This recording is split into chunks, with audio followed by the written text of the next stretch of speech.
In less than 6 minutes, you will learn 7 useful tips that will make your experience in Genshin Impact much better. While obtaining your first 4-star weapon is very exciting and will prove to be invaluable in the future, you are missing out on a lot of 3-star weapons that have lots of potential once they reach max refinement. You will notice that you can refine weapons by sacrificing an identical copy and increasing the special power of the weapon, which can be done up to 4 times. You can see for yourself just how powerful max refined 3-star weapon is against a twice refined 4-star weapon, and obtaining 2 copies of the same 4-star weapon is already challenging enough. Once you unlock Adventurer's Handbook, you will be able to go on hunts for various world bosses. Some of the common foes you will fight include Electro-Siphon mages who drop precious resources that are needed to upgrade your weapons. You can only hunt down a limited number of times before these pesky mages disappear and only show up again after more than 18 hours. If that's not enough, various mushrooms, ores, and flowers have different sets of cooldowns before they refresh. And we won't get into details, but it's safe to say that anytime you see a rare item such as crystal ore, Philanemo mushrooms, and many more, make sure you pick them up. These items will be needed for character ascension and weapon leveling.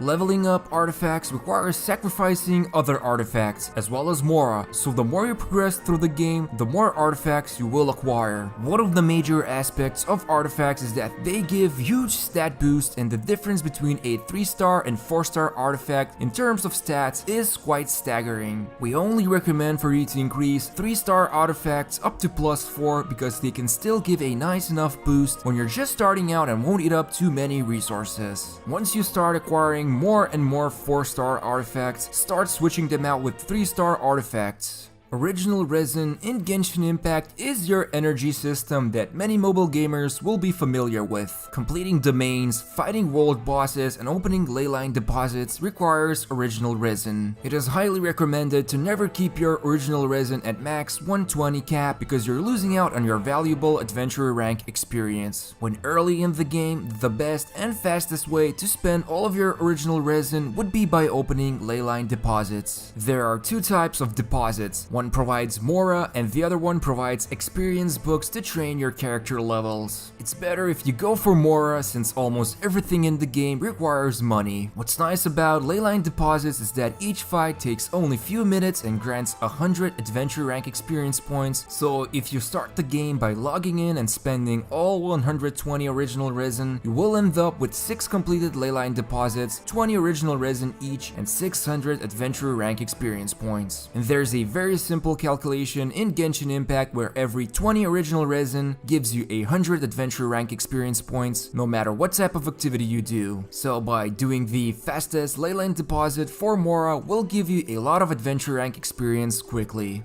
Climbing mountains is going to be part of your daily life in Genshin Impact. You will notice that stamina can run out pretty quickly and falling to your death becomes inevitable. To prevent yourself from instant death, if you see that you're about to run out of stamina while climbing, disengage from climbing and immediately do a downward attack. You should now fall down without taking any damage and maybe take out some enemies along the way. You will notice that for the first few days, Genshin Impact isn't really that challenging. This couldn't be further from the truth once you start unlocking higher world levels, which increase every monster's strength, including how much damage they inflict. Having access to food becomes especially crucial if you're lacking one of the few healers available in the game. Most importantly, eating food allows you to make mistakes and you can still beat challenges. There will be plenty of domains and trials where monsters just hit for too much damage and food will be the only way for you to survive, unless you're very good at dodging attacks. If you're watching this video and Genshin Impact is your first gacha game, then you need to understand why exactly do these games earn the gacha title. You are partially correct if you think that gacha means the wish system that the game uses for summoning new characters, but the more important emphasis is put on the progression system. Every gacha game always starts out easy, gives you lots of rewards for free, and then slowly but surely your progression starts to stagger and resources become harder to obtain. When you get into Genshin Impact, you need to decide who will be your main damage dealer and then put the resources in raising that character. You will not be able to raise raise everyone together without spending actual money, so your other characters will be behind, which is absolutely normal if you're a free-to-play player. However, if you're purely here to play the game for the story and explore the open world without bothering with the endgame content, which is currently only the Spiral Abyss, you don't need to worry and just follow these other mega tips to have a fun and easy experience with the game. If you found this video useful, make sure to subscribe to our channel and hit the like button.